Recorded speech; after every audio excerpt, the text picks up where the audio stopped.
Hi everyone, welcome back to the horror review.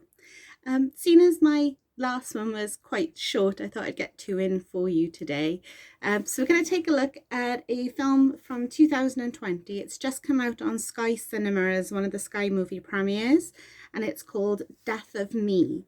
Now, as always, I had a quick look into this film first, and on Rotten Tomatoes, it actually only has 33%. I think I understand why. But for me, it's a lot better than that. It deserved more. So let me just read you the synopsis and then we'll have a chat around the movie itself. A vacationing couple must discover the mystery behind a strange video that shows one of them killing the other. Now that's intriguing, you've got to admit. So the two of them watch a video together which shows one of them being murdered by the other one, but they're both watching it. Before I start, let me just say the area they're in is so picturesque. It's unbelievable. I would go there on holiday tomorrow myself. So the scenery in this is captivating. It is gorgeous. It was directed by Darren Lynn Bousman. Now he also directed Saw 2, 3 and 4, Saint Agatha and 11, 11, 11. Actors in it. So first of all, you've got Maggie Q. Now, if you saw Fantasy Island that came out in 2020, she was in that. She was also in the Divergent series and she's from Designated Survivor. So it's highly likely you're going to recognize her when you see her. Across from her as the male lead, you actually have Luke Hemsworth. Now, if you don't know who Luke Hemsworth is, he's been in Westworld, he's been in The Reckoning, he's been in Neighbours, and if you're a Marvel fan, if you remember the scene in Thor Ragnarok, where Thor arrives back on Asgard after defeating Surtur, and there's a play going on of Thor and Loki. Well, Luke Hemsworth actually plays Thor in that play. So you've probably seen him somewhere. It's also got Alex Asso in it. I hope I've said their name right.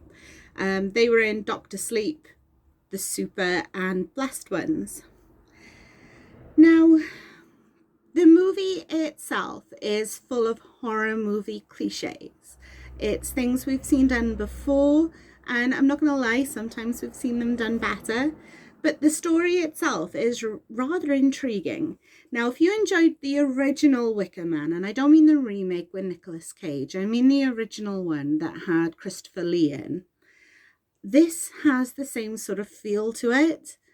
So it's like an updated, newer story of the Wicker Man. You get the same intrigue, the same unraveling mystery, the same sort of closed circuit locals who don't really want to share what's going on, but herd our cast into certain situations.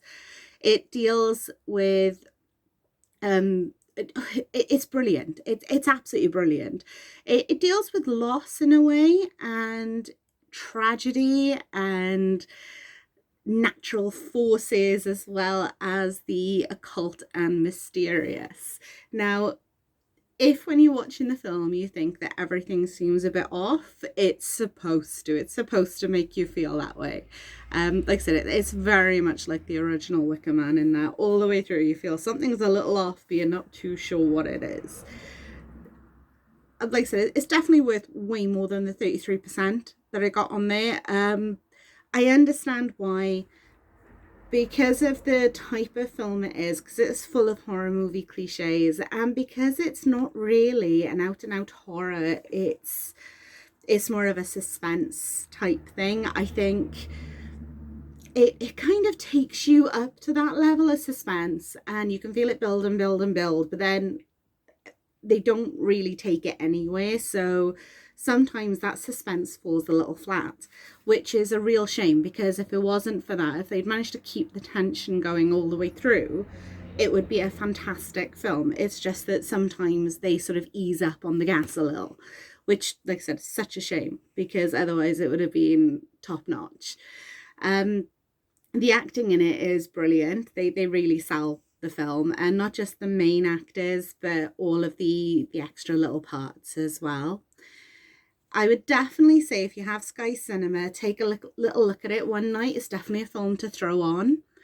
But it probably isn't one you'll go back to. It's sort of one of those films that you'll watch once and you might watch it again in 10 years' time, but you're not going to watch it again next week. So for me, it's probably got a 7 out of 10. Definitely worth taking a look at once. Haven't been able to get anyone else in my family to watch it yet, so I can't give you their opinions. This is just mine. But I would say it was well done. Just a little on the slow side, a little on the confusing side, and rather cliched in parts. But if you take a look, I hope you enjoy it. Have fun scaring yourself. Bye!